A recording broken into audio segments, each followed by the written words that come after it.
Hello and welcome to the White Rabbit YouTube channel. In today's episode, we are discussing the previous episode, Introduction to Tartaria. But I also have some questions from some people, so that I'll answer in a little bit.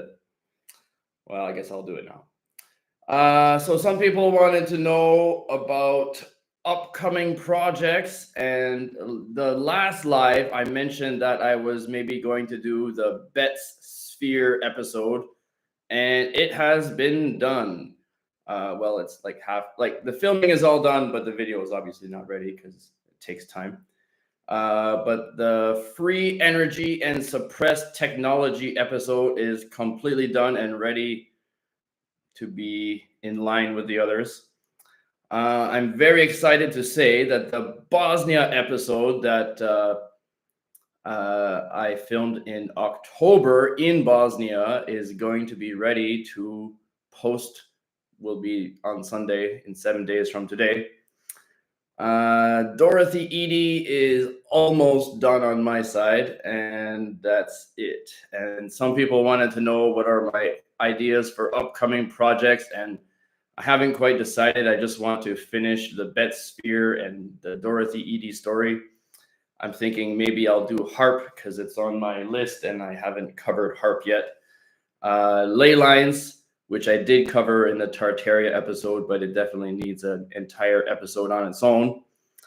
And maybe I have a picture here of the Georgia Guidestones, which were partially destroyed a couple of years ago.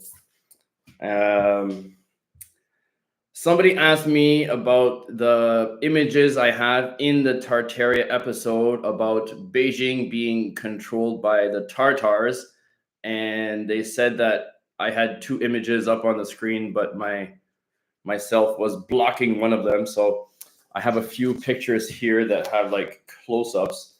So it's in French, and I have like a couple, but I'll just show you this one first. So here, the main city is the Tartar city with the imperial city and the palace.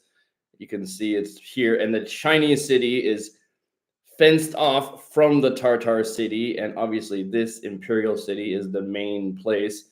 And this is just in front or in the back. So yeah, this is a French map. And then this is also a French map. And you can see here, it says Harvard College Library. So here it says Plan de la Ville de Pékin, which means plan of the city of Beijing. And what is it?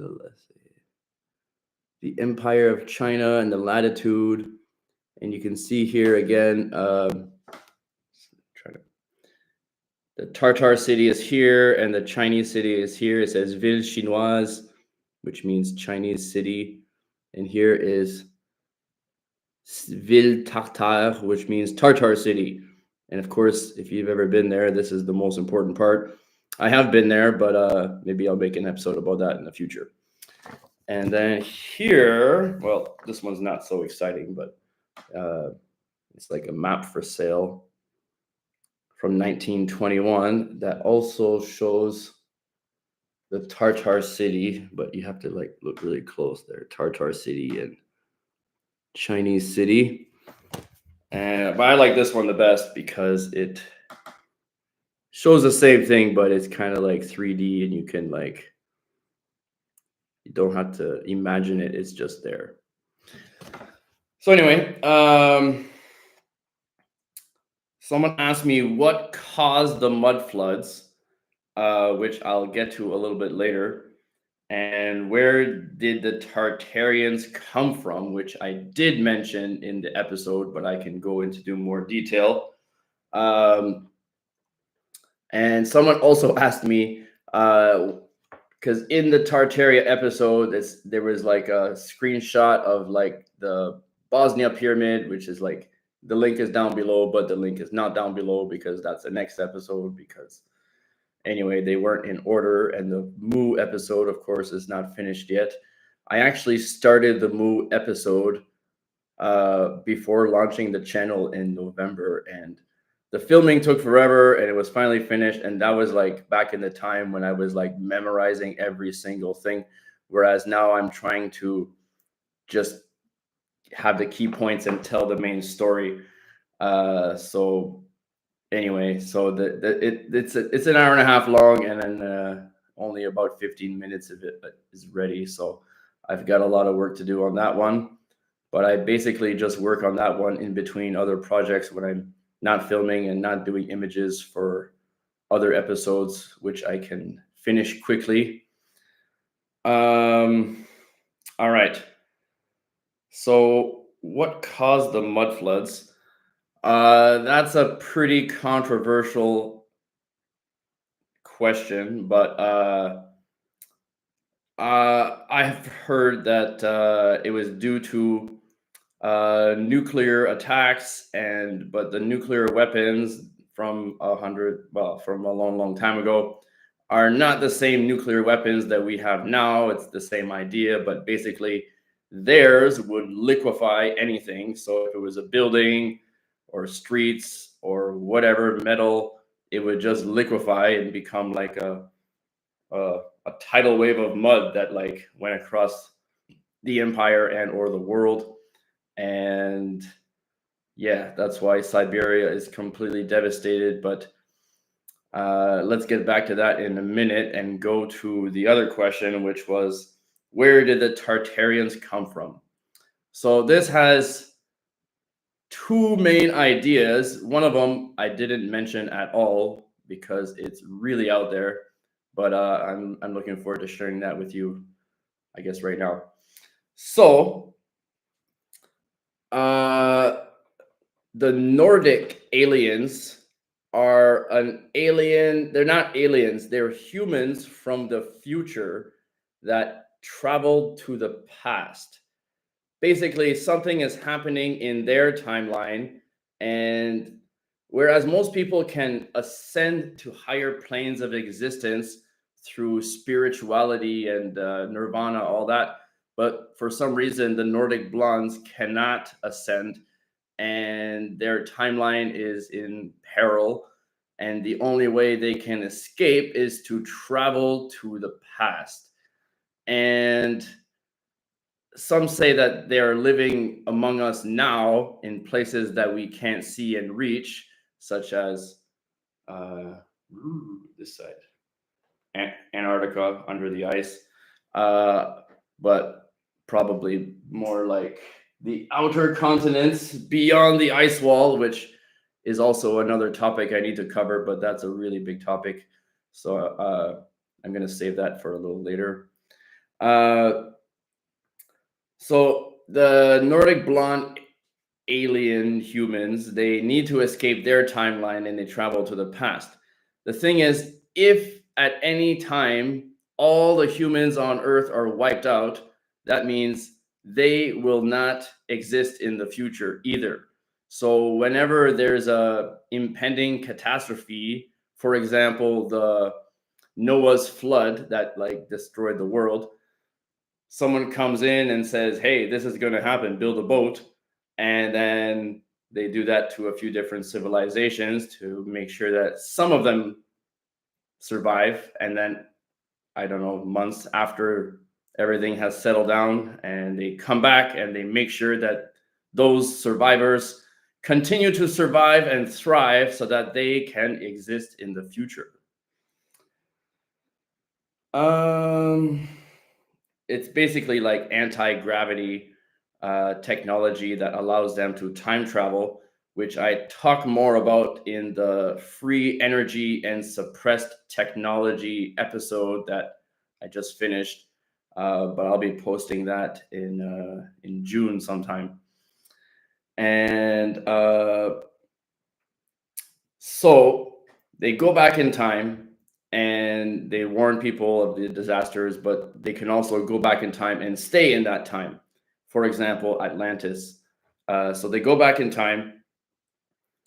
Uh, these resets, they happen a lot. They're called cyclical resets, and I go into a lot of detail about that in the sunken continent of Mu and predecessor to Atlantis video, which you haven't seen yet because I haven't finished it yet, but it's going to be epic, and I promise to keep working on that. All right. So someone comes in, warns them, they build a boat, they survive, and the people that come back they're very tall, they have long hair. Their most distinguishing features are the pine cone and the bag. And if you know anything about conspiracy theories, you know exactly what I'm talking about. But if you're not, then I have a few pictures to show you. So, first off, I'll just show you this. Here's America and Mesopotamia. So you can see this guy, oh, the other side. This guy is holding a pine cone and holding the bag. And then this one just has the bag. Oh, this one. So anyway, so this is what I'm talking about. Here is in Turkey, Göbekli Tepe, and Mesopotamia again. Oh, those are the same images actually. Okay, well, here's a whole bunch more. It doesn't say where they are, but there's a whole bunch of them. And here's a close-up of the bags. And here's another image, and I'm going to read this description, but you can pretty much see that the bag, and I mean the pine cone and the pine cone and the pine cone and the pine cone, and this is the pineal gland. This is in the Vatican, a giant pine cone, and this is the I don't know if they're archbishops or popes, but they have the pine cone as well. So basically, the bag and the pine cone allow them to travel back in time. And the reason we always see these statues is because the time travelers themselves are leaving clues for themselves for the future. They don't care about the individual person. They just care about humanity surviving as a whole. So if they help out a dozen different civilizations and only one of them survives, they'll eventually repopulate the earth and continue living, and they continue living in the future. So that's part of the reason why ancient civilizations were so advanced in mathematics and architecture, mathematics, and they have like all these giant megaliths and pyramids. Well, we learned earlier that the pyramids are like repositories of knowledge for future generations, which of course normal people like us, we can't get into. It's all been taken over by the secret governments of the world and the CIA or like Mossad. I don't know. All right. Let me see 1 second. So after the cataclysm, they want to make sure that they reseed the population like the Annunaki did after the floods, but I'm going to tell that story separately. So we evolved into them, and it's kind of like the bootstrap paradox. They want to avoid the loop. They don't want the same thing to happen again and again and again. They need to make small alterations so that the future doesn't end up as bad as it is now, so they can stop going back in time to fix the past to improve the future. A little bit similar to the grandfather paradox, where if you go back in time and kill someone like your grandfather, then you will never be born. It's a little bit like that, but they want to make sure that, like, I don't know, nuclear war doesn't destroy the earth before their time so that they can exist. All right. They're like editing their timeline. All right. And the other story is very related to this one, but it's just a different story, and it's the story I've come to learn and love. All right. So we have the Nakals from the continent of Mu, which is here and on the other side of the map here. And they're basically a very ancient civilization. Continent of Mu used to be like land, and now, anyway. So I'll say in a nutshell, but it's not really a nutshell, but I'm trying to make it short. So the continent of Mu is massive, and it's a huge empire, and everyone is thriving. But this happens at the same time that the Anunnaki are in the Iraq area over here. It's like upside down when I'm looking, like an airplane or something, I guess. Anyway, so in my episode, I mentioned that they both existed at the same time, but they mostly kept out of each other's way. So, but they did have, like, the Nakals had influence in Egypt, which is very close to Babylon, where the Anunnaki were based out of. And kind of like the youngster, because everybody's living for thousands of years, right? So the youngsters, let's call them 500 years old, they don't want to listen to the elders, the Nakals of the continent of Mu. So they pack up their gear, they take everything, all the high technology that they need to resettle somewhere else. And as soon as they pack up and start heading out to another area, that's when the cataclysm happens, and the continent of Mu becomes a fragmented archipelago. But of course, they're using airships high above the weather, and so they are unaffected. And they are, after everything settles down, like, Mu goes under the water, and a new landmass arises in the Atlantic, and that's where it's either Atlantic or the Sahara here. Anyway, so they basically they settle Atlantis in one of these locations. And, well, there's actually 4 possible locations, so I should just mention it, that there's one here in, like, Benimi Road kind of area, the Bahamas, and then here is the Sahara, here is the Canary Islands. Yes, Canary Islands, and of course Antarctica. So these are the 4 possible locations where